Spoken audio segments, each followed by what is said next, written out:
It's Gangsta Grills, you bastard! Cover my tracks like butter, so where the bread be. I see beef is dead meat. Who that president? Yeah, me. No one scare me. All right. This is Nerzy, the #1 podcast in Slovenia. Today, we are joined by Yaron Weitzman, a NBA writer for Fox Sports. His writing has appeared in The New Yorker and The Ringer and The Outline, where I edited you trying to stop dog poop from being on your street. By the way, The Atlantic recently, someone sent this to me. The Atlantic recently ran a story about dog poop and someone sent it to me. And I'm like, you see, this is what happens if the outline still existed. They would not be able to plagiarize in this manner. But that is true. That's correct. There was dog shit all over the street. So I am Drew, the editor who has commissioned multiple pieces about shit. And I am joined by... I'm Slava P. I'm a big fan of poo-poo and shit. Okay, good. Okay. I'm Trey. Yeah, there we go.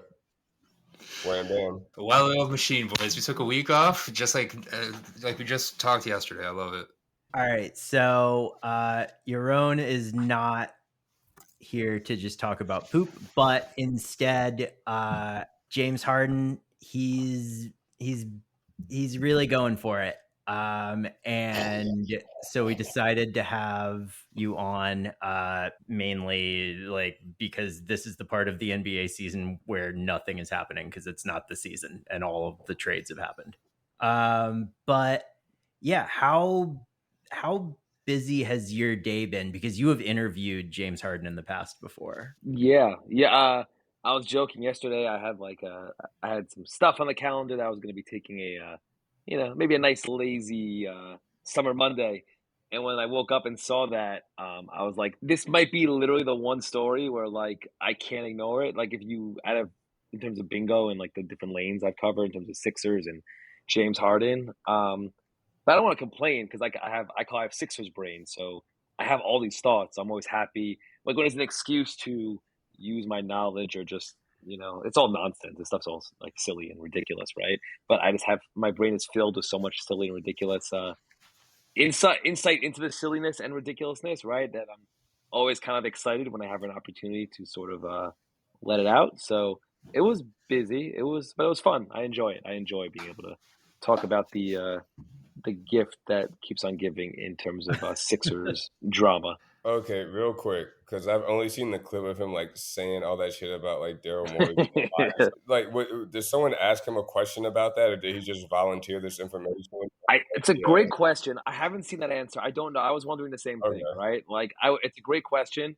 It's an event in China. I mean, the ironic part is it just feels like that's where he should be going to play, right? Just go playing.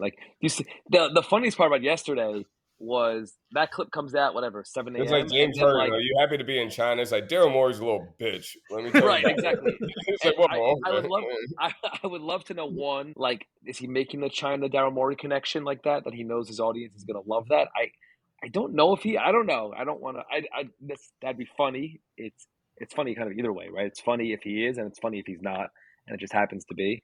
And then the funniest part also was I don't know if you guys saw, but the rest of the day, Harden's social team put out had a great trip in China and videos of him biking around random gyms and just doing on a motorcycle and just random junket stuff as if he didn't drop this huge bomb. That's really I don't want to say it's unprecedented. It is kind of unprecedented. We haven't had many examples. We've had guys try to get traded, but a player like that saying his GM is a liar, not through sources and not through anonymous quotes or anything, but just coming out and saying it, that's pretty, that's up there in terms of NBA stories, right? So, James, did you prefer Barbie or Oppenheimer? And it's man, the Houston Rockets, let me tell you about those motherfuckers, man. It's exactly. What? Exactly. No, I would love to. I haven't seen a full video of I'm going to say, was it a press conference of I assume it was a Q&A? Yeah, I don't know the answer. I don't know the answer to that. It seemed he was talking to a room full of teenagers. Yeah. And I'm assuming they do those things. And I'm assuming there's question and answers, right? And so somebody I don't think any kid would ask him about that. I'm assuming somebody at some point said he's going to play for the Sixers. Maybe that's what happened. And Apparently, someone tried to get him to sign a Sixers jersey, and he was like, "No, I'm not going to do that." How long have him and Daryl Morey been in business together now? it's a great question. Off the top of my head, I don't. It's what was the trade? I'd say about 10 years in Houston, give or take. Right? I could be a little off. About 10 years in Houston and 2 or 3 in Philly, and then you can count the 2 in between where he was in Brooklyn, but Daryl was trying to get him and probably having backroom conversations with it. So like. I don't know. They've probably been a part of each other's lives for about close to 15 years, give or take. Yeah, see, bro, this is just a lover spat. They'll get back together. I don't know. Calling he went pretty. I mean, he's a liar, and I'll never play for him again. I'll say the thing that I find interesting. Like, I don't think Daryl Morey's one of these. I don't think he approaches the job as somebody being like, he said that about me. Fuck him. I'm trading him somewhere. Like, I don't think that's how he's gonna go about it. Like, he's not anti-trading him, but he's not going to trade him for junk, right? And I think that's kind of the issue here. Oh, he's going to trade him. He's going to trade him for one of the best players in the NBA. His name is Pascal Siakam. Oh, there you go. Okay. I need the Tyler Hero trade to happen. I just like for my own entertainment. But yeah, I mean, I guess for like context for people who are like listening to this because we're the former Vice guys who have a podcast, like what is like Daryl Morey's deal? And also as an addendum to that, is Daryl Morey a libertarian? Because he gives libertarian energy. That's interesting. Okay, I'll come back to that one. Daryl Morey was he's the Billy Bean of basketball, basically, right? Is the easiest way. Maybe that's a little too simplistic, but if you're not really familiar with his story, that's the best way to think about it. And so much so that Michael Lewis wrote a big New York Times Magazine story about Daryl Morey and then Shane Battier, but basically around Daryl Morey. I think this was like 2005. Basically, like, announcing that I hereby anoint him as the Billy Bean of basketball. So Daryl Morey's like, as much as anything, he's an important, in quotes, person in NBA history in terms of the impact he's had. He's had a huge impact, like the way the game is thought about and talked about and played. He's had a huge role in that in terms of, emphasis on 3-pointers and all these kinds of things. And he's also, I don't know, like he's like kind of a celebrity GM, right? We don't really have as many of those anymore, it feels like, but that's sort of, as much as any GM has name recognition, I would say he's one of those guys. He also then partnered with James Harden. He was the guy who bet on James Harden. The two of them kind of climbed together, right? So James Harden was in Oklahoma City, 15 years ago, whatever it is, with Kevin Durant and Russell Westbrook, and they couldn't pay everyone. And so they traded James Harden for a not great package, and Daryl Morey decided that James Harden was undervalued and was going to be his star, and the two of them basically changed the game a little bit together, and that's why they've been attached really at the hip in terms of their respective rises. That's what Daryl Morey is. Then he ended up probably mentioned about China. He had people might remember him from tweeting "Free Hong Kong" and that becoming an entire global disaster, right? I don't know what the proper phrase is, right? And now he runs the Philadelphia 76ers, and he traded for James Harden. So I guess that would be kind of getting us up to speed.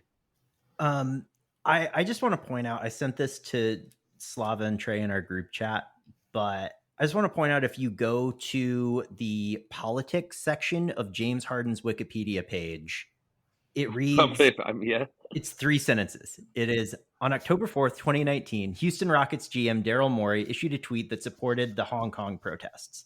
Morey's tweet resulted in the Chinese Basketball Association's suspension of its relationship with the Houston Rockets. Harden later apologized to China, saying, "We apologize. We love China." We've seen that. We can confirm. We saw that these past days. Yaron, what do you personally think about Daryl Morey? Because he might be like Billy Bean in some ways, but you know which way he's not like Billy Bean? He hasn't actually won anything. And not all of his experiments really worked. Remember, he had Clint Capella be the tallest player on his team for a little bit there. That didn't really take. So what do you think about him as like a basketball mind? I think he's without a doubt very good at his job and a trailblazer, and has changed a lot of things. But I do think, and I think in Houston he did a really good job. I mean, I think the stuff he did in Houston was groundbreaking and really impressive, right? Even though they didn't win, but like that one year, I know it's a cliche. They won 60-something games with James Harden. They had Chris Paul. And they took the Warriors when they had Kevin Durant, Steph Curry, that like ridiculous team. It took them to 7 games, and now it's Chris Paul. And they also missed like 23 threes that game. Yeah, that like they had, and again, in fact, he hasn't won it all. You don't want to just hold up one, but like that team, you could go, but you could make a fun argument and be like, that's actually one of the greatest teams ever, right? The fact that that team was able to win that many games and almost beat really this unbeatable super team, right? The Kevin Durant, Steph Curry Warriors when healthy, like that's a cheat code.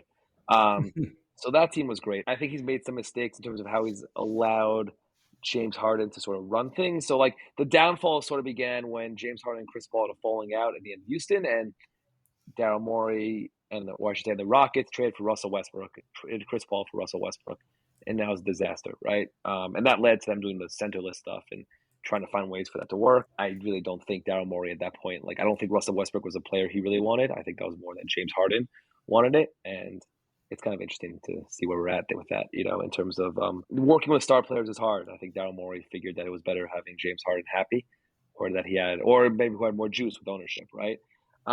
In terms of since he got to Philadelphia, I think he's been good. But to your point, I think like considering how famous he is and how respected he is and the name brand and some of the stuff he's done historically and how much of a trailblazer he was in terms of moves, and not just on the court stuff too, like also like funky off the court stuff, like finding loopholes and the collective bargaining agreements that the league office would then get angry about because wait, that's not allowed even though there's no rule about it. Like a lot of really interesting, silly, nerdy stuff that I don't even like fully get how to break down, but they did some cool maneuvering. And that stuff's been non-existent since he got to Philly. And I don't know if it's because everyone now thinks the same way as him, and every front office basically has guys in there whose job it is to find those loopholes, right? And like the league office now has guys who are that smart and all. Like everyone thinks like him, and it's almost like he hasn't adjusted to the league catching up or to the league joining him. Like it was almost that he was so successful in terms of changing the way teams played and front offices approach things that it took away his advantage, and he hasn't been able to adjust to that. However, he did not in all of his projections and models, he did not model for one thing, and that is James Harden in a fat suit. But yeah, go ahead. Oh, just is the fat suit real? Because you sent me that. I don't know, and I wish I could give a better answer. And I'd forgotten about that, and I'm kind of annoyed that when I did my sit down interview with him that I didn't have that to ask him, because I asked him pointed stuff like on purpose, and that was sort of my pitch to him when I spoke to him. Like, I'm going to ask you the real questions. Do you want to answer them or not? Right? So I don't have a good answer. I know it'd be great. I wish I had an answer for that. What was he like when you interviewed him? So it's really funny. So the way that came about, so I did a profile on him. So I live in New York, but I do a lot of Sixers stuff. I wrote a book on the Sixers, and the Sixers were in New York for, I don't know, maybe a preseason game, and I went to like a morning practice. And then this was the beginning of last year, and Harden was he was working out a lot. This is when he was like, I'm working out. I'm showing everyone how hard I'm working. So he's there for an hour after, and I'm waiting, and he comes after, and he goes to sit down, and I just go up to him and be like, "Hey, James," and we don't know each other at all. I have no relationship, nothing. I've never spoken to him before this. James, I'd love to do a story, let you kind of talk about the past few years, give you more space. I forget how I said it or whatever, but like really, honestly, like nothing special. Like any writer has made the same pitch I've made to dozens, if not hundreds, of famous people in terms of a story. And he's like, "Yeah, cool, set it up." I'm like, "Okay, how?" He goes, "Talk to my guy over here." Points at Sixers PR. I'm like, "Really?" I mean, that's easier than I've had with like 12th men. I'm not even I was like, "There's no way this is actually happening." So then I stay on them, and like I know it's not that easy. So I go down to Philly 2 more times, basically make him say, I don't know, he doesn't blow me off, but just like he's in the back or whatever. But I need to get in front of him. I felt like if I got in front of him 2 to 3 more times, he wouldn't keep saying no. Like he would remember that he said yes. So I go there one time. He's like, "Yeah, let's do it. We're in Toronto next 2 days. Can you get out there? We'll do it." I'm like, "Okay, yeah, cool." He's like, "Okay, talk to my guy." Again, PR guy. So I go out there. So it was set up really strangely. Then after, at some point, I don't know if it was before, I get to the hotel. This is actually funny also. So I get there. Let's say it's set for 1 o'clock in Toronto. I get there, and I'm in the conference room, me and the PR guy, and we're waiting, and he goes to check, and James is in the other room, just him and PJ Tucker just shooting the shit. for about 90 minutes past our interview time. And he knew, right? He was aware. Like, he knew what he was doing. Him and PJ Tucker are talking, and I'm just waiting and laughing at the PR guy who, I mean, him, it's like more, whatever. I don't know if it's a power play, if it's just, I don't know what it was, but it was pretty interesting. And then at one point I asked They're him, grown up little boys, man. They're just grown up little boys. I get it, right? I want to be like, Yeah. you guys are with it. You talk about him and Daryl, like James Harden and PJ Tucker. Again, I wasn't offended. I'm not a reporter who thinks these guys owe me anything, right? Like, it's fine. But like, they see each other all the time every day. Like, that clearly was not, and I could hear them laughing. It wasn't like a serious conversation. I don't know what it was, but they were just, it was just nonsense. And when I go like, why'd you agree to that? I forget how I phrased it, and if it was before or after. And what did he say? He goes, you seemed like you had a friendly face and you seemed like a decent guy. So I figured I'd help. I'd say yes or something. It was like really weird like that. It was just like, cool. So yeah, that was a little strange, that way the whole thing happened. In person, he's kind of, like at first he's texting, he's got the phones on, like, I'm aware, right? But he's got the phones going while we're talking at first. Eventually put it down. But like, he kind of definitely there's definitely I don't want to say a power play. That might come off too strong, right? But like, there's definitely some. Don't worry, nobody listens to this podcast. So no, I know. But I'm just trying to give an honest answer. I'm not afraid, right? I'm just trying to give like an honest take of how I don't think we're going to speak. I don't think I'll speak to them probably again. So. You don't know if one of the people who listens to this is like fucking Kevin Durant, and then he texts James Harden and he's like, "Yo, you got to hear this shit, man. They're talking wild shit about you." Well, so you're talking. I got a funny. I have I got once I was on the receiving end of a Kevin Durant Instagram.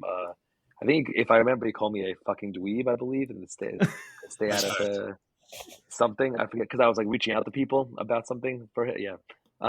So that was good. I printed that out. I have that hanging in my office, actually, that Instagram message. But yeah, Harden, honestly, he's really what you expect. I know it's like that's a cheap answer. It's what you expect. Like, he's not an asshole. I wouldn't say you walk away from there. I didn't walk away from there being like, oh, that guy is completely misunderstood. Like, I don't think he's so misunderstood. I think it's pretty. Like, I think that's him. I think the stuff is him. I don't think he's misunderstood. I wrote about in the story, like, he has this thing where he says, I don't really pay attention to what people say, and then quotes exactly what people say. Okay, so real quick, are you from New York? Yeah. Okay, so how did you end up on the Sixers beat? That's a great question. So I was covering around 2016, 2017. I was covering, you get the job you get. So I was covering the NBA for Bleacher Report, and it was like a national job. Again, that makes it not. I don't say that like that. Not that I was an important national writer. Just my job was to write stories that resonated to a national audience. And the Knicks and Nets there were horrendous and boring, and it was nothing here. And that was sort of the beginning of Simmons and Embiid. So I started like just going down to Philly a little bit, once a month, once every 2 months, just because. Honestly, I placed a bet to myself, being like, there's one, the stories that I can write that people care about. Two, it's like, seems like this is the beginning, though it was the end of the process years. But it was the beginning of the Simmons and Embiid stuff, and just kind of felt like, okay, there could be something here. Maybe being on the ground floor could be helpful for a number of reasons. So I started going down a lot, making that turnpike drive. I've done that like way too many times, right? Just like, it gives me, literally now I get PTSD from it. Just going on the turnpike and like the rest stops that I would stop at. And then one time I was going to play after one of the playoff runs. I always wanted to write a book, and just had a feeling that there was more there. And I reached out to somebody who knew a book agent. He got in touch with a book agent who happened to be a Philly fan, Sixers fan. He's like, yeah, definitely a story there, and pitched it. And since then, it sort of became a niche for me that there was an opening there. I guess I covered the team also in a way, or was able to write stories that weren't really being done. Not saying I'm better than other people, but just different types of stuff. No, you should say it. Actually, there's some really good beat writers. It's also different, when you drop in, like, you can do different things, right? You ask different questions and different kinds of stuff. And just became a niche. And like I said, jokingly, like, it became something. So I wrote the book and it came out. And honestly, since then, there's been more and more nonsense and more stuff for me to kind of dig into. And the book gave me some standing that people started telling me more Sixer stuff. And, Daryl Morey read the book before he got there. Oh, wow. I mean, let me rephrase. He could have been kissing my ass, but he told me he read the book. Again, it could be. I don't know for a fact, but I assume honestly, he probably did, right? So it just became a thing for me to be able to do, and like, it's, I don't know, an hour 45 minutes from here, so it's not great, but it just was a niche I was able to fill. What's your player comp? Like, who do you compare yourself to as a basketball player, as a writer? You know? I was gonna say, you mean my on-court game or as a writer? No, as a writer, yeah. Well, I want to hear That's a both good one. actually. Yeah, I was about That's to a say, good like, one. yeah, just like give us both. Well, so on-court, how about like I'm a decent shooter, but not without a ton of range and no athleticism. So I don't know what's that. I don't even know. Taco Fall. Taco Fall. I think for my shooter, like I think I wouldn't be. It'd have to be like talking about Daryl Morey. Right now, everyone shoots threes. Like, talking Marcus Camby. Oh yeah. well, it have to be like, or like I don't know who was like a shooting guard who was like, I don't know, Fred Hoiberg. I'm making up a guy like who like wasn't a 3-point shooter. Right? Those guys don't exist anymore. You know, like Rip DeMar Hamilton DeRozan, used to run baby. around. Yeah, but not without the skills. Like, you know, Rip Hamilton, like he used to run around. I was watching. I don't know why, but maybe there was an old NBA TV game on. But like, he's curling for like 18-footers. That doesn't happen anymore, right? Like, Yeah. it's just funny to see that. Who's my writer comp? I don't know. How about like I wouldn't consider myself like a beautiful writer. I think I've worked and I'm a better reporter than I'm a writer, I think. I don't know. So like a little bit of an overachiever. We could work together on this. Like a late bloomer also. A little bit So you're a overachiever. grinder, definitely like a gym rat, you know? Like you're putting in hours on the court. You're not like you're not like a 7-foot Chet Holmgren kind of guy, you know? You got it out the mud. Correct. Yeah. Exactly. Just like I mean, nose to the grindstone. You know you might get to the playoffs, but you're going out first round. Right. You're really realistic about it, but yeah. You're Jeff Teague, buddy. You're Jeff Teague. Jeff Teague. Listen, man. Jeff Teague's probably better at his job, at my job, than I am at his job. You know, in terms of what he's doing now. So I'll take Jeff Teague. So I read your book probably like I think it was over Christmas break, and I had just gotten COVID from going to a Sixers game, and so I was really into it, and I mean it's a fantastic book. What's it called? It's called Tanking to the Top, and then the subtitle I can't remember. That's your job. So it's a long subtitle. It's the actually I remember the inside story, the most audacious process in the history of professional sports. Actually, I'll give you a quick funny story. So the title we had to change really quickly and really last minute because it was supposed to be called The Process, and then it was made clear that a certain 7-footer who has a nickname on The Process would not take to that and would there might be litigation involved if we use that name. Are you insinuating that Joel Embiid has trademarked the phrase "the process"? That's public record, right? So I believe that. Okay. He has. Yeah, he's not insinuating. That's a thing. Yeah, but so That's and cool. then my book agent, which it sounds more fancy than it is, but my book representation is CAA, and it was also and Joel Embiid at the time was CAA. It was made clear the name had to be changed. So we had like literally 3 or 4 days to do this. So we I think a friend of mine actually came up with the Tanking to the Top, which is pretty good if I may say so.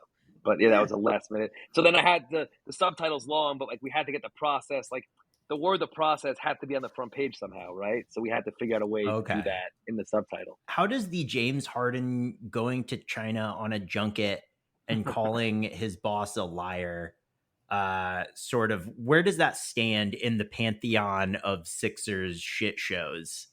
It's a tough call. So I think number one, there's a clear winner, right? Which it's I think it's almost being forgotten. No, it's not Markel Fultz. The clear winner is Brian Colangelo and the burner Twitter. In terms of just weirdness. For those who don't know, Brian Colangelo was and again, it's almost like it's a little forgotten. Like it should be more remembered. It's a batshit story, right? It's insane. So for those who don't know, Brian Colangelo, who by the way, he'll back up. Sam Hinkie, architect of the process. People don't know. Basically, he did the whole thing. If you've seen the movie Major League, you know you build a team to lose. He basically built a team to lose. The idea you get top draft picks, and then from there you'll be good. The NBA didn't like that. Other owners didn't like that, so they bring in Jerry Colangelo, who's sort of like one of these godfather NBA figures, respected NBA figure. He'll fix things. They want to hire a new GM. Who does Jerry Colangelo decide? My son, Brian Colangelo, right? Who was he wasn't a nobody. He was a GM also, but he brings in his son. And I gotta forget the timeline. But let's say 2 years later, some anonymous person tells the Ringer, "Hey, check out these random weird Twitter accounts. These seem to be burners, and they seem to be connected to a Sixers executive, probably Brian Colangelo." And it turns out that we can't say it really seemed like it was Brian Colangelo. I guess officially I have to say we're not sure. Brian It was Colangelo denied alleged. it. It looked alleged to be Brian. Yeah, What- and there's a lot of like data, a lot of the info on it. There was And Brian Colangelo evidence to suggest. There was evidence. Yes, correct. And his wife, he threw his wife under the bus too. That's the other part, right? That he ended up saying it was his wife, and not he had nothing to do with it, right? And the tweets, I don't know where they operate, but the tweets were ripping Joel Embiid, like giving away trade info, like insane tweets. And then what was it about the shirt collar? Oh yeah. They were big. Someone tweeted something. No, they were normal. Brian Colangelo always had like big shirt collars, and he replied. The burner account replied, "The normal collar, find the new slant." I honestly highly recommend, if you're not familiar with the story, like just Google the Brian Colangelo burner story. It's just, again, it's insane. Like Netflix does all these nonsense documentaries. Just put this on, like just do this, right? And slap it on. That's what they should do. So that to me is a clear belt, because it's just, it's completely unprecedented. Not it's just unheard of. Actually, though, I will say.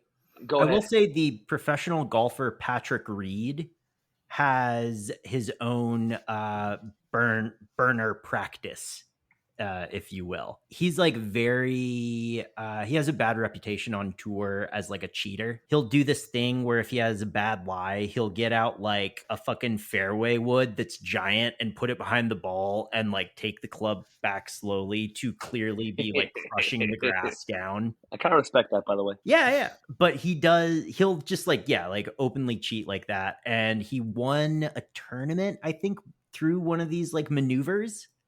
Or maybe it was like he somehow figured out a way that he could get like free relief when his ball was like plugged or some shit. And it was like basically he strong armed it through. And then a Twitter account that was clearly him was like attacking people and defending him. Anyway, sorry. But what's funny about that, I'm going to say, athletes have burners. It's different though for an executive to be using the burner to rip his own players and like criticize stuff.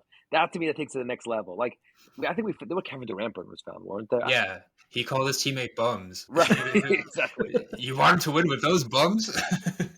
Yeah, right. So that stuff, it's just the executive doing it. It's like different and ripping his own team. Yeah, it was just some of the tweets are crazy. So to me, that's the belt. So the options are what? It's Markelle Fultz is definitely up there in terms of. Oh, well, there's so many, right? Like Nerlens Noel. Like, how many top 5 draft picks did you guys have? We had a lot. And only Joel really worked out. Well, Ben Simmons worked out for a little bit. Yeah, for a quarter and a half. Yeah. Yeah, Ben Simmons is his own crazy story, obviously. Like, I guess but can it be like so quote unquote unprecedented or crazy if the team has had 2 number 1 picks, point guards who've forgotten to shoot? Like, if it's happened twice, does that then take away its status as its ability to hold the belt, right, for the craziest thing? I don't know. The difference with this to me is that, and I think Sixers fans might feel this, is that like there's a fear here that this is going to lead to like the end, right? All the other stuff, there was a way to like spin it forward, and that like, okay, so Ben Simmons got to shoot, but we'll trade him for something, or Markelle Fultz is not working, but we still have Simmons and Embiid, right? Mm-hmm. And Jimmy, but like to me, I don't see how this is gonna. Like, I wrote a piece basically saying that this feels like a sinking ship that's gonna, and they're all going down with it, right? And to me, this Harden Morey thing feels like it could really be the beginning of the end of the the process or whatever, the Embiid era, just like the all the hope from the start of the process and from when Joel Embiid was when it became clear Joel Embiid was that guy, right? And to me, that I feel like there's like a different vibe around this for that reason. Was it Harden's decision to come to Philadelphia, or did Morey recruit him from Brooklyn? He asked for a trade. He started. He pulled his move. There's some hilarious Twitter clips out there now, like resurfacing of like what it looked like when he was on the court and not wanting to be there, right? Just he's a lead in that. Nobody is better at like no showing while playing than him.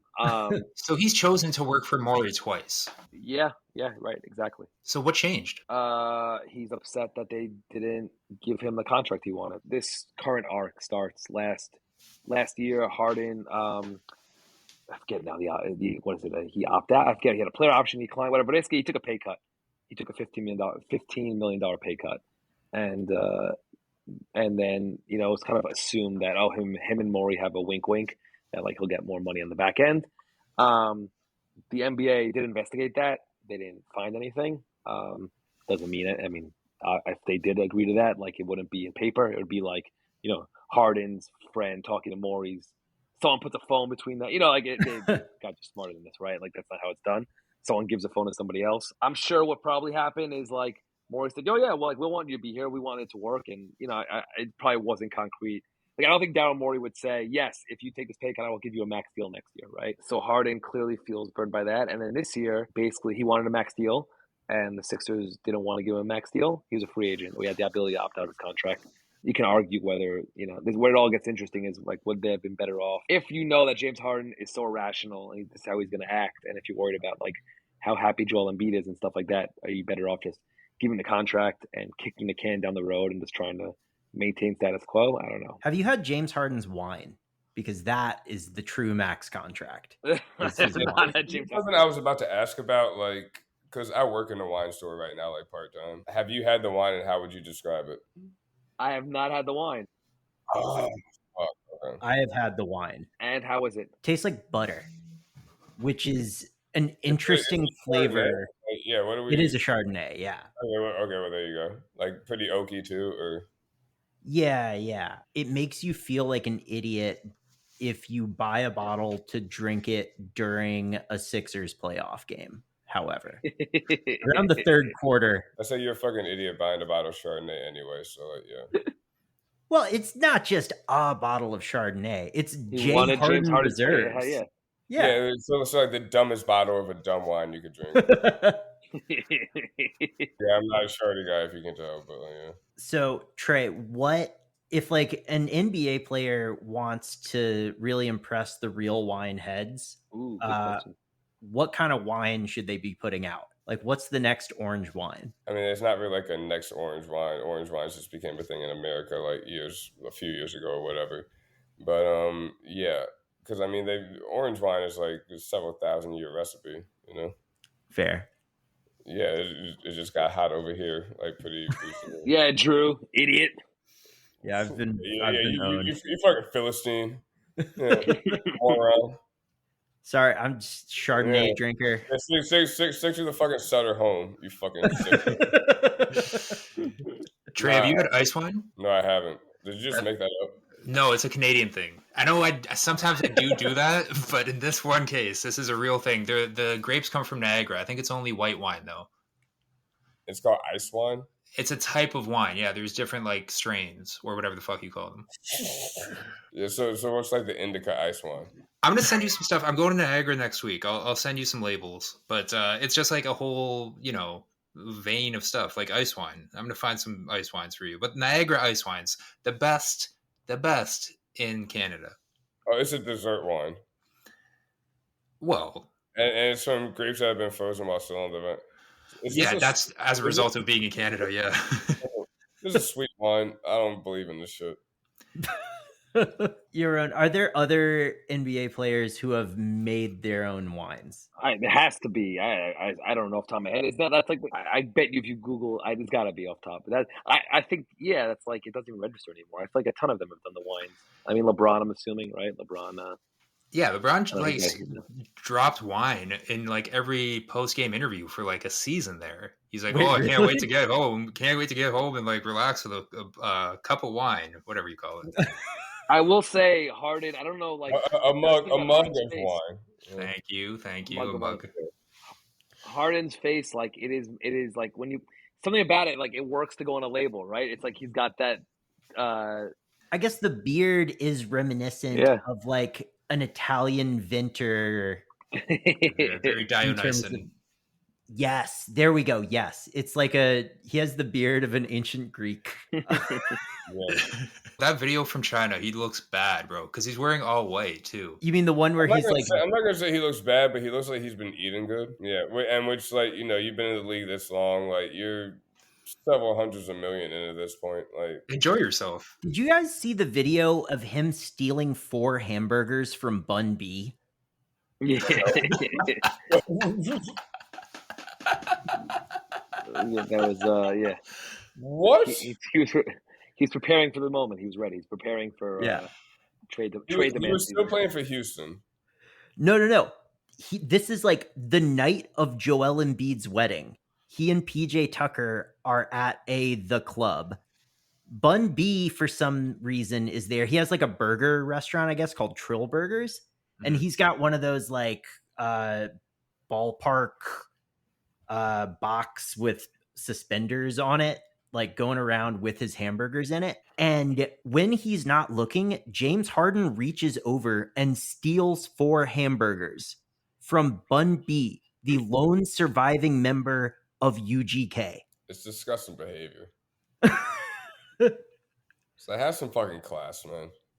If Pimp C were alive, he would have not fucking allowed that to happen. He would have physically Pimp fought. C would have slapped his hands. Yeah. And then made him eat every single burger right there in front of him. Yes. There's a thing called etiquette. Man. There's a thing called etiquette. Where's James Harden from again? LA, I think. Yeah, they got some uncouth behavior out there in LA.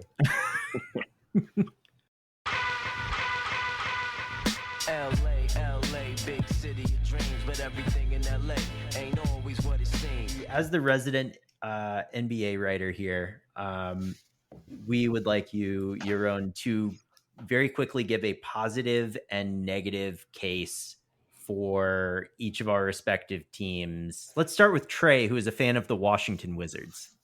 You don't have to do this because we already know what there are no pros. It's just strictly cons.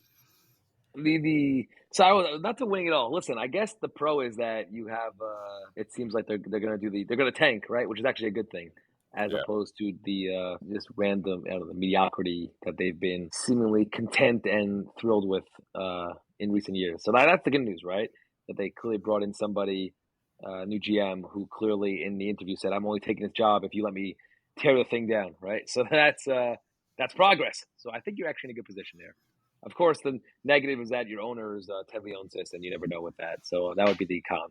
Didn't like the Qatari royal family buy a stake in the Wizards? Another, yes. I didn't want to talk about that part. That's why I was trying to tell him to skip it. But yeah, forgot about that. Correct. Yeah, it's Qatar Sovereign Wealth Fund bought roughly 5% stake in the parent. Okay, there you go.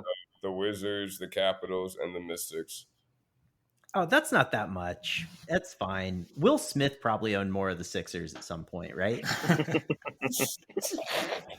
Which means it's owned by Scientology, allegedly. Jordan Poole, what's his shooting? Let's get a points per game and shooting percentage.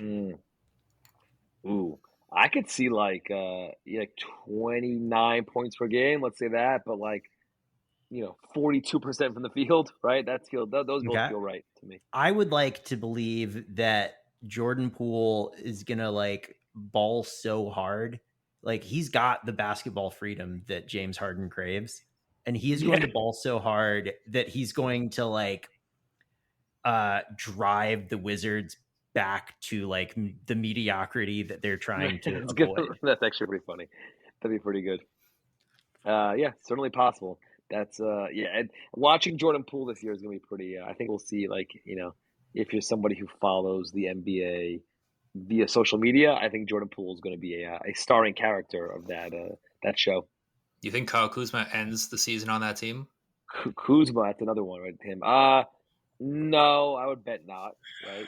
I would bet not. I don't know, but I would bet not, just because he's signed, which makes you valuable, and he's pretty good, and they seem to be tearing things down. So I would assume somebody offers them something for him.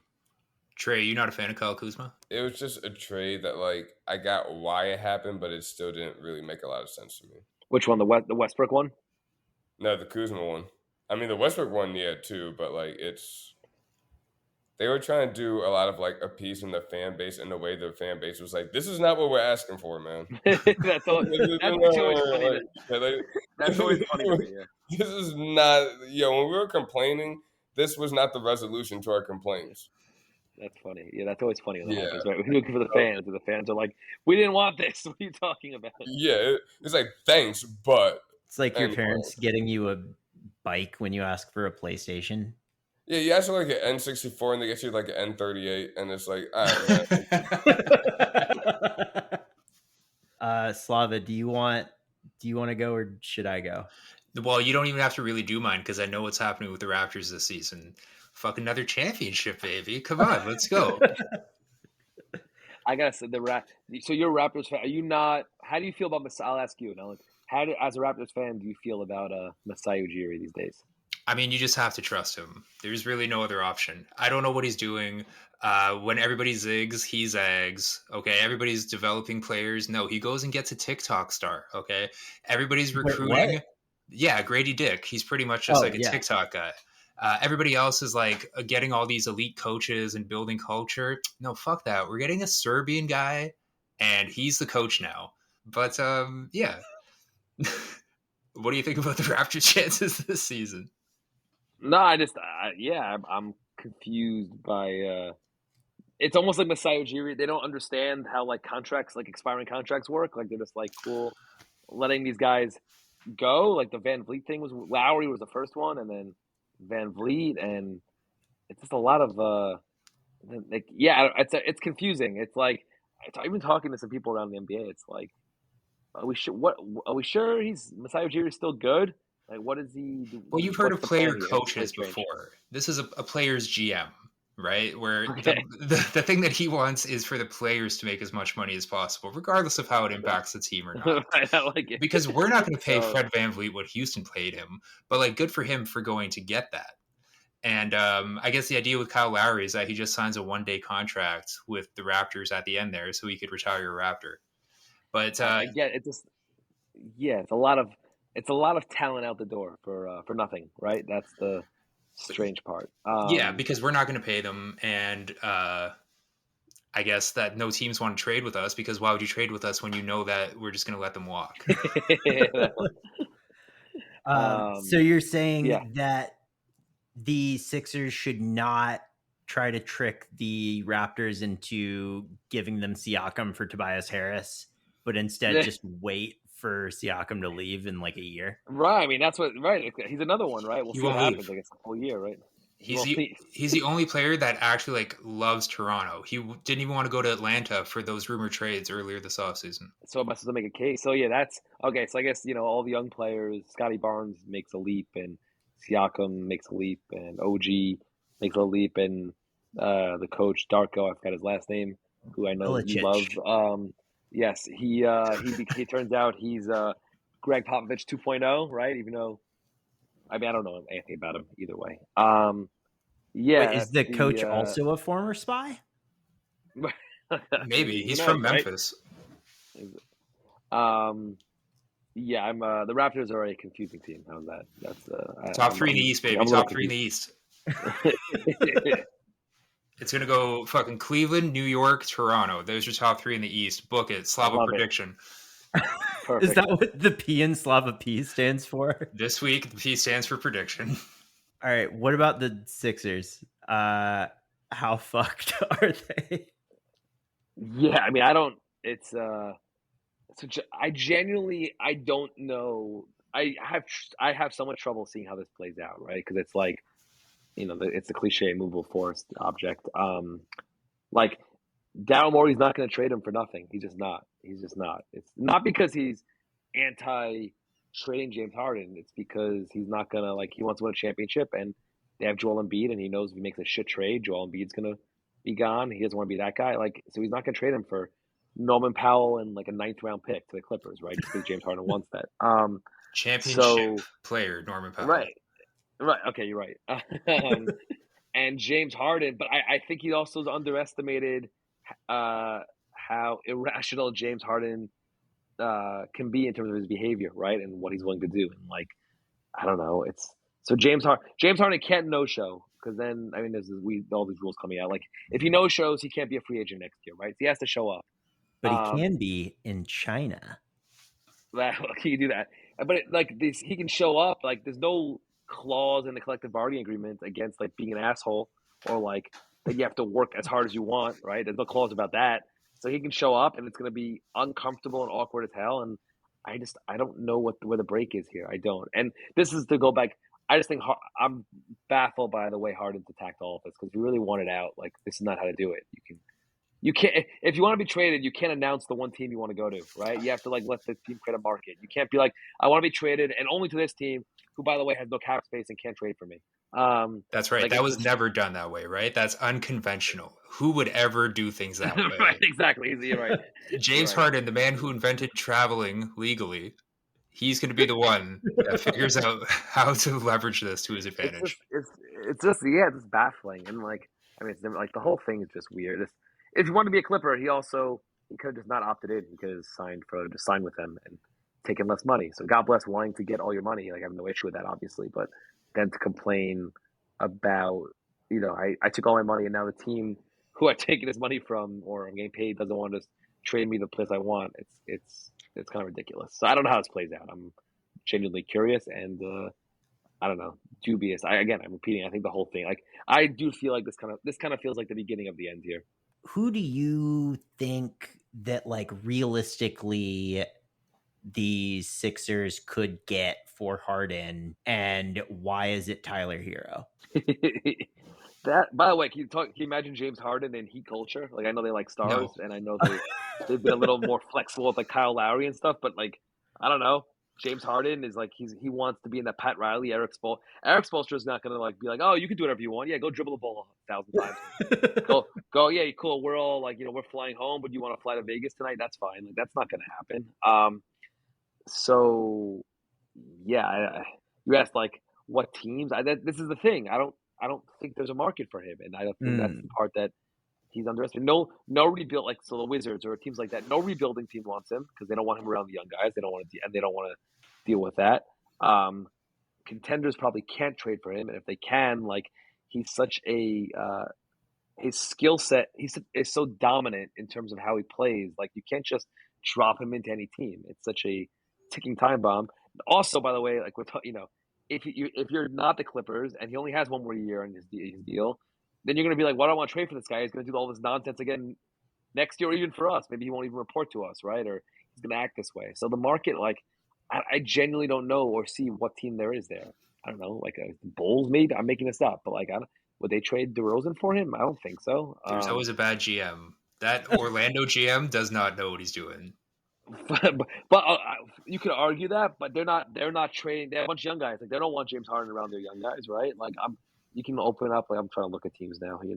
Boston, Cleveland, the Knicks. I guess are you can always kind of go back Actually, to yeah, them. But I like that. We should do that. They should do that. But that's an awful fit for next to Jalen Brunson. And I think they'd rather hold for Embiid. But I guess that's one. Like Atlanta, I don't know. Like what are the teams? Nobody wants him. Detroit, I don't know. Like, why do you think that Embiid is going to leave if Harden leaves? Embiid played there before Harden. Embiid would probably like being a bigger focus on the floor, no? It's not that if Harden leaves, it's that if you're turning James Harden into non-star players, which it looks like is the only way it's going to happen, I think we'll get to a point soon where he looks around and says, like, this isn't it, right? This isn't happening for me. Like, this is not a team that can get me to the championship where I can win a title with. And I think that's the concern, and that's probably Philly's biggest concern here also. Do you think there's some players in the NBA that don't care about winning a championship? It's a great question. I think so. That's what we talked about Jeff Teague earlier, right? I think he said something along those lines. Not exactly like that, but in one of his podcasts recently. Like, honestly, I forget exactly, but yeah, I think, or not like they don't care. Like, obviously they all want to win, but that's not their primary goal. Yeah, I think a ton. Which, like, I have no issue with, right? Like, I can almost they're trying to get paid. I can almost guarantee that James Johnson had no interest in winning a ring, but he was like really interested in getting paid as much money as he possibly could at every turn in his career. And maybe Harden is the same. Yeah, I will say I do think Harden, like in my interview with him, that was one of the things he talked about, like he needs a championship. I think for him, he looks at it more as like a legacy play, right? Like I think he's aware of where he is historically in the NBA, in NBA history, in terms of like talk about the game and best players and how big of a hole the lack of a title is for him, right? I think so. It's almost like he wants to win a championship, almost like for selfish reasons, which is funny. So I think he's highly aware of that. But yeah, I think he's very aware of that. I think that's probably what's driving it a little bit. But there's also like he's not just I don't know if he's ever going to be the guy like, yeah, I'll be the sixth man on this team, right?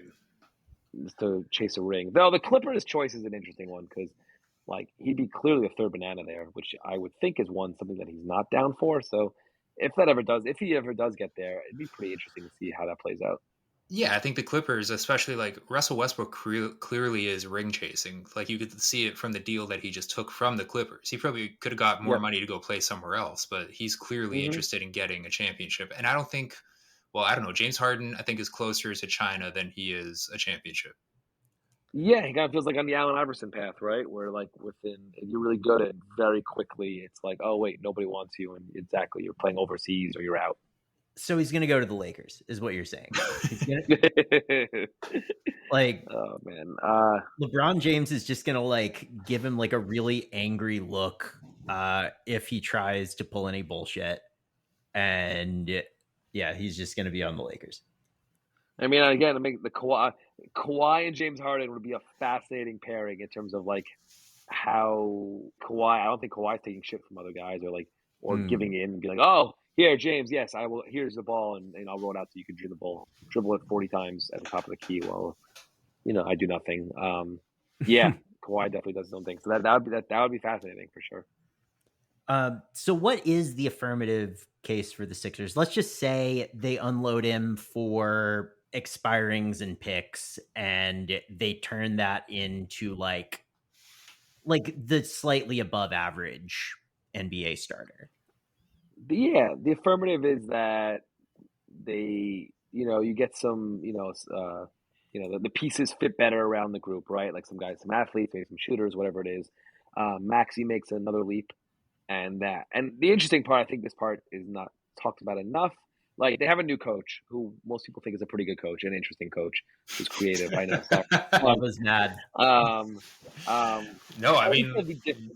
Doc Rivers, right? So like, I do think there's a case. I do think it's being slept on a little bit, like the impact of if Nick Nurse is the coach that a lot of people think he is, and we'll see. It'll be interesting, right? If there's some creativity there or things that he can unlock in playoff series, like I think there's a boost there that is being a little under discussed, or a possible boost there, I should say, that's being a little under discussed. So that would be the bullish case. I think Nick Nurse is definitely a creative coach. I just feel like when it comes to commanding egos, he's probably not the best bet, and I'm really interested to see how that plays out with Joel, let alone James, sure. if he ends up being there. For sure, he's got as big as ego. Which I guess Doc Rivers was the same, right? So that's not new. But Doc Rivers Nick has Nurse bona fides, yeah. Nick Nurse barely won a championship. barely won a championship. Like that was like more the Kawhi Leonard, Marc Gasol championship than anything else, I love it. But good luck. He's nervous because like he's not used to being grilled by the media, and you guys go hard. No, dude, his name is not Nick Nervous. It's Nick Nurse. He's not afraid of anything. He played professionally as a player coach in England. Yeah, I don't know, man. I really feel like Nick Nurse is not going to be a good player, a good coach. Like he doesn't have a cutout for him. He was like a G League guy that he was like best known for getting a custom hat from Nike. Have you seen his stupid fucking hat? Yeah, of course. Yeah, it looks terrible. And then like because it's Toronto, you're not allowed to say anything mean about someone who's trying their best. Because it's like that's just like a Canadian thing. And then when he won, people were like overdoing it with how much the love they were showing him. The Arkells brought him out to like play bass at their concert. He was just like a mascot. Yeah. And he's no idiot. Like he knew he was playing it. Like, he knows for the ego, right? He's brand building and all that stuff. Like he knows what he was doing, right? Like he was the only coach to ever be in a commercial. Like he was in that like Google Pixel commercial because we don't really have a lot of like sponsorship opportunities in Canada. Like there's not a lot of Canadian companies. Like you're probably just better off doing business with an American company, right? We don't have like I'll watch a San Antonio game and they'll be like sponsored by like Drew's blind company or like, someone's legal firm. Yeah. We don't really have the money to do that type of stuff. So it'll be like Google and Jif peanut butter are the only things that actually pay money. And I think Nick was in both of those.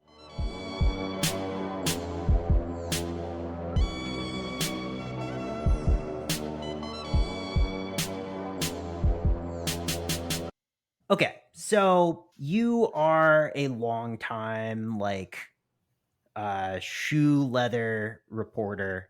You're like the fucking Carl Bernstein of the NBA.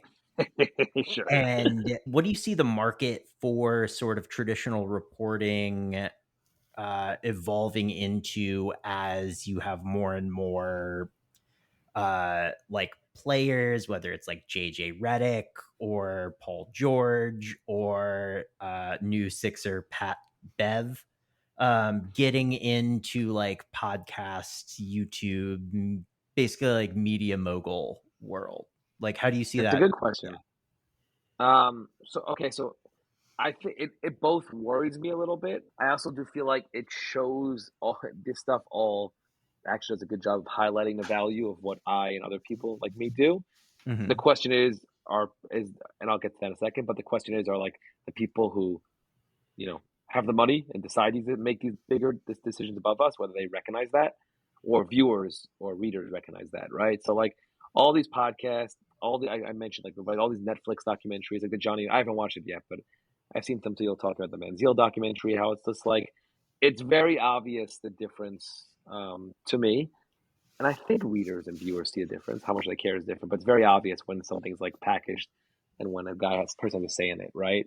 And so yeah, there's a nice benefit. Like some of these Paul George podcasts you hear, and like you're getting a realness in a different way, right? You're seeing a comfort level, and you're getting to see some stuff from the other guy, from the guest, a side of them that you don't otherwise see. But then like sometimes they're not. But it's also like they're not talking to reporters, right? And topics are skipped or answers are allowed to hang out there. And I don't know, like maybe it's just me because this is how I think about things, but like I notice the difference. I hear the difference. And what I've been like now, it's funny when I pitch stories to people, I've really like as I'm trying to do preseason profiles and stuff, and pitching, which again is not I don't necessarily love that we have to like pitch ideas and like why it's good for them to talk to us, but so it goes. And I use actually the James Harden interview as an example, right? I'm writing like I think if I do it, I'm gonna ask them the questions that people actually want to have asked and give them an opportunity to answer it. And some guys don't want that, but I do think some guys actually want the ability, they all know what's being said about them, right? They're all on their phones all day. They're all aware of public narratives, and I think most human beings like they have the urge to correct a narrative, whatever it is, or offer their side of things. And that's kind of like where I think people like me can come in and do that stuff, right? And say, hey, I'm going to ask you these questions, and I'm going to ask you follow-ups. I'm not going to be a dick about it, but I'm just going to ask you straight up. I'm going to ask James Harden, why'd you only shoot 2 times in that game, right? In Game 6 against the Heat, right? And like that's not even it's not a jerk of a question. It's something that people say. So don't you want to answer that? And some guys don't, and God bless. So I think there's value to it, but it does worry me that there's a fear about being replaced, right? And I think it's the idea of I like to assume, and maybe assuming that people are smart is a bad a losing bet, right? That the public's smart, but like I like to think that there's that the public can see the difference between this stuff. I come from a background of covering hip hop, and so does Slava, and so does Trey.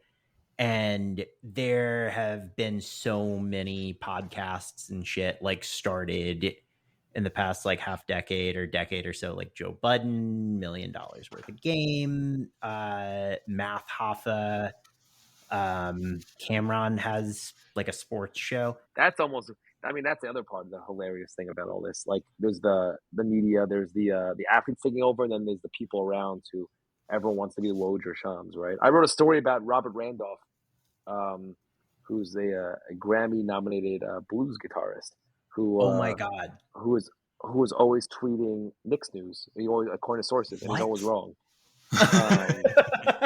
But he keeps going, like sources say this and that, and he's friends with James Dolan, so you can't ignore everything he says.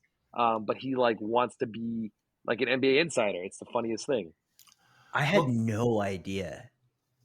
Well, the weird thing is like, it doesn't matter how big these guys get as media personalities. Do you think that like Brian Colangelo's wife will ever DM them and be like, hey, look at this weird tweet that's being sent by this account? And they can like dedicate the resources to not only follow up that story, but that people will even take it seriously if it's coming up on Gilbert Arenas' show instead of The Ringer or the Washington Post. I know you're half kidding, right? Like it's exactly it though, right? Like that's no, I agree. Like, so in terms of like for me, so yeah, maybe there are fewer.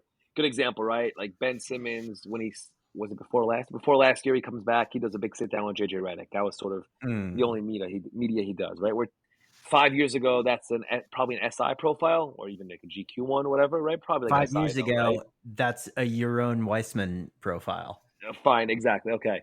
So like the days of that might be gone, right? For the Mhm. most part, like A-list star sits down with you for not puffy profile, just like a real story, right? Like around a big event, that might be mostly gone. But like you said, the like that's in a small lane, right? There's lots of other ways and lots of Mhm. other reporting things to do in terms of how you cover sports.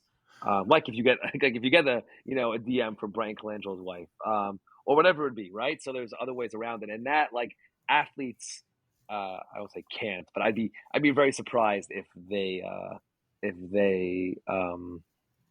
take that or change that.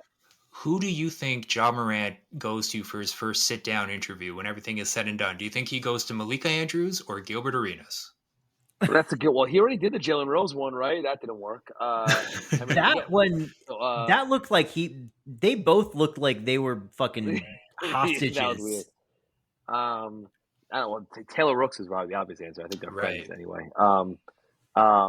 Right. Okay. So right. Or that's. I mean, yeah, that's almost the equivalent of it. She's not an athlete, but she's celebrity now anyway, right? Like it's a different kind of thing. Like that's she can get these sit downs. She's in the circles with these people. Um, so I guess that. Yeah, like John Morant will do. Like John Morant's a great example, right? Like I don't think we're gonna see a big in depth John Morant profile. Maybe I'm wrong, but I'd be surprised if we see a big in depth John Morant. I'll say magazine story in quotes, but online magazine type story.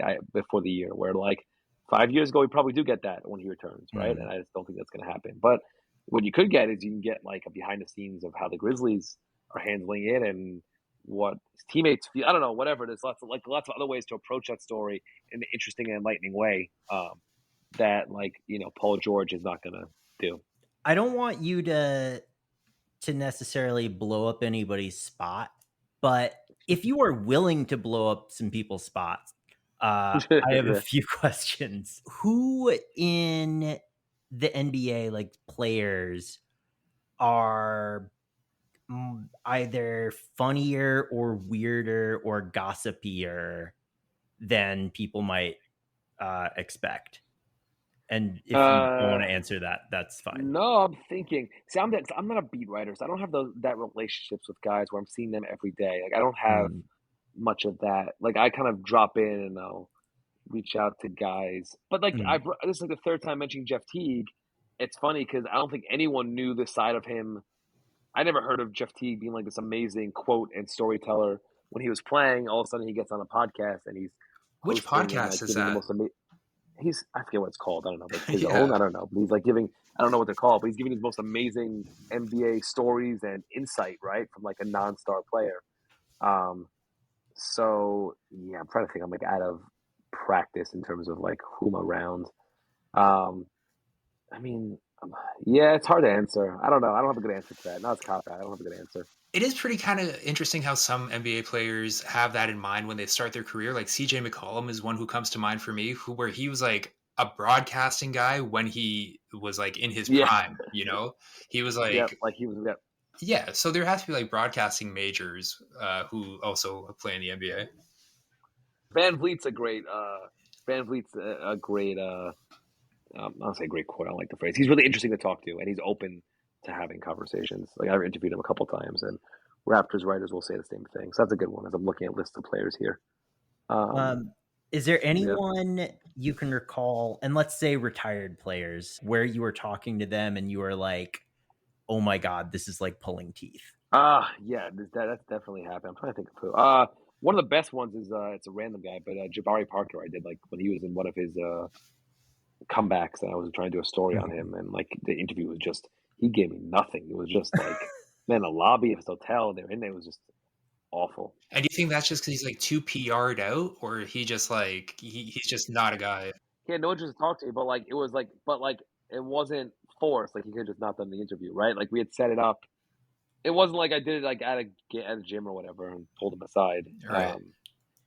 No interest. But I'm thinking now. I'm thinking of like PJ Tucker is great to speak with. Not surprisingly, that makes sense. Just like funny.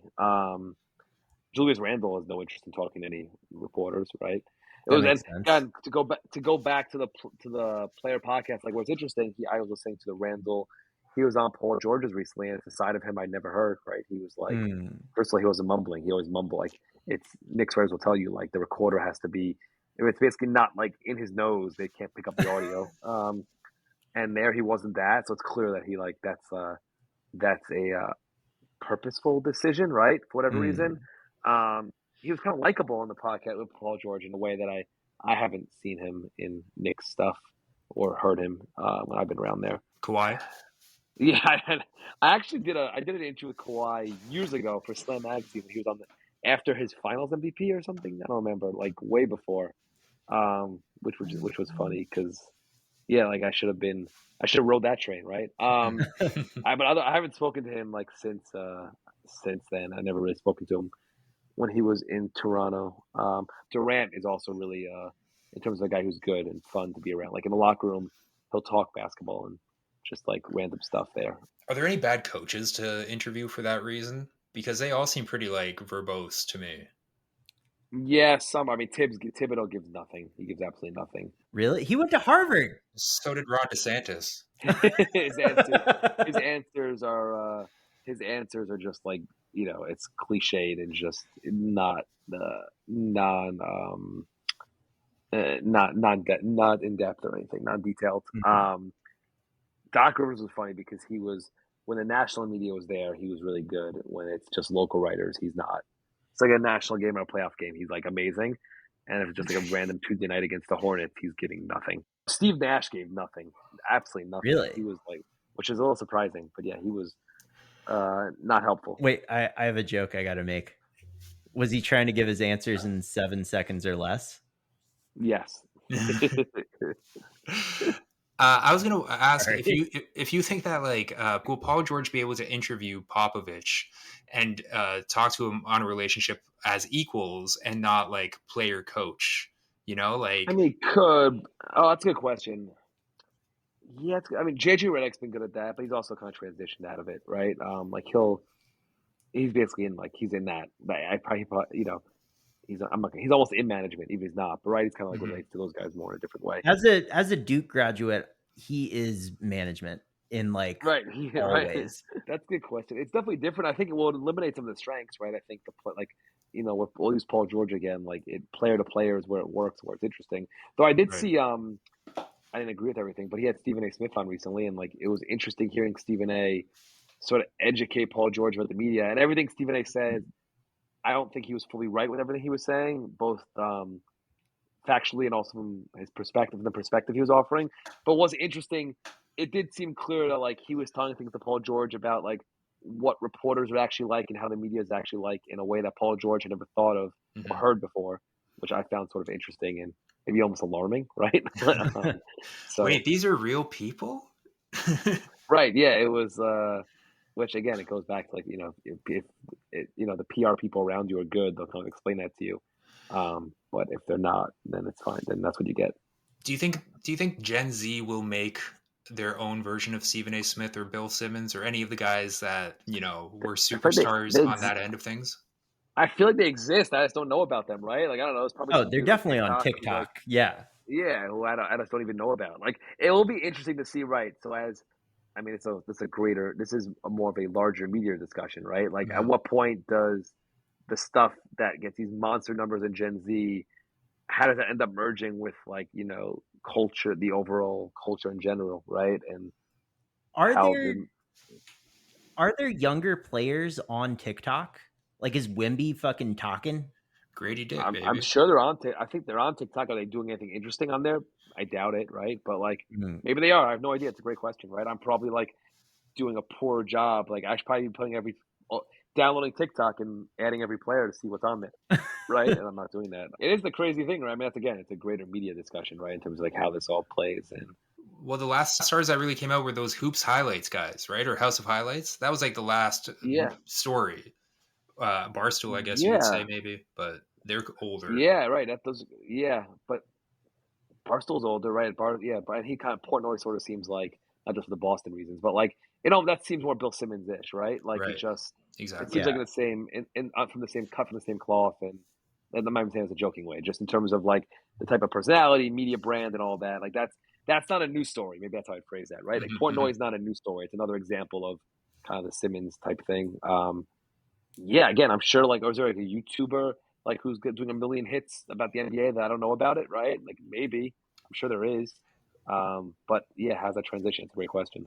How do you feel about the recent trend of like the fake Twitter accounts like Butt Crack Sports and stuff that are just like the Onion Oh but my for God. sports? They're not even the Onion for sports. They're like engagement them. farming Yeah. to get fucking like $20 a month from Elon. One of them tricked me into thinking that the Sixers had traded Maxey today because I'm an idiot. That's hilarious. The weird one was the original. What was the original one? Ballsack, right? Which was Yeah. really good, right? Ballsack Sports. Right. But then he started I think it was a he. Wait, there's he started Butt tweeting a Crack lot. Sports and Ballsack Sports? Yeah, I think the Ballsack was like the original one. But then he Okay. started tweeting. He's got. Does that even still exist? I don't know. He started tweeting a lot about like Kim Kardashian and like, you know, how attractive she was. I got weird. I don't know what happened there. I'm looking at the Ballsack Sports still exists. I'm pretty sure they did birth the famous template, which is the best NBA joke in recent years. Get ready to learn Chinese, buddy. And Maury, by the way, referenced it, I think, in like one interview last year about Ben Simmons. He was like, "Don't get your news from a place called Ballsack Sports or whatever." Like, if you see something like that, like then it's probably fake. I forget how he said it. It was funny. That's amazing. Slava, you can have a final indulgent question, and I'm going to have a final indulgent question. Paul Reed, is he going to be a starter for the Sixers? And what year does Paul Reed become an all-star? Paul Reed will not be or you should hope Paul Reed's not a starter for the Sixers. How about that? What? No, I love Paul Reed. I believe. Yeah, but you want him next to Joel Embiid? Like that's not. I think if he's Yeah, starting, dude, that he means can, that he's he not can there. shoot threes now. I've been Okay, watching fine. videos of him like playing Okay, pickup so basketball. I take it back. I'm sorry. And what year will he be an all-star? Okay, 2024. Okay, how about that? Well, good. What about like a real answer and not me like bullying you? So, yeah, I don't think Paul Reed will be a starter. I would be pretty stunned if Paul Reed makes an all-star team at some point in his career. That is not an insult. I think it's okay to not make an all-star team. You can still be a nice, productive player. My question's simple. Who's the best player in the league? Ooh, I gotta say Jokic to me. Just Jokic. So yeah, I wouldn't ignore or sleep on Giannis, right? Those to me are the two guys. But I would say Jokic. I think that is correct. Okay. This has been Nersey. On behalf of Trey and Slava and myself, I would like to say thank you to you, Yaron, for coming on. If you are listening to this and you haven't subscribed to us on Substack, we are very disappointed in you. And also, if you are listening to this and you have not bought Yaron Weitzman's book, Tanking to the Top, then we are even more disappointed in you, because Substack, you're like hypothetically required to give us money every month, except we haven't turned subscriptions on yet. But all you have to do is give him money once and it's done. And it's worth it. You should read more instead of listening to podcasts. Agreed, yeah. Disagree. Yeah, we 80,000 shopping mall, but we ain't browsing, popping hooded, Tresco Towers, Prowler, Gucci towels and bathroom vows, Niles, Owls, Aston Martin, sparking one in Valley, parking long, sharking, hoping that my days don't get dark and cheetah skin outside the park of propaganda propellers, ostrich fellas, security guard with 9 Berettas, pulling up Volkswagen Jettas, causing storm and sunny weather, it's sunny weather, hoping that my days get days get better.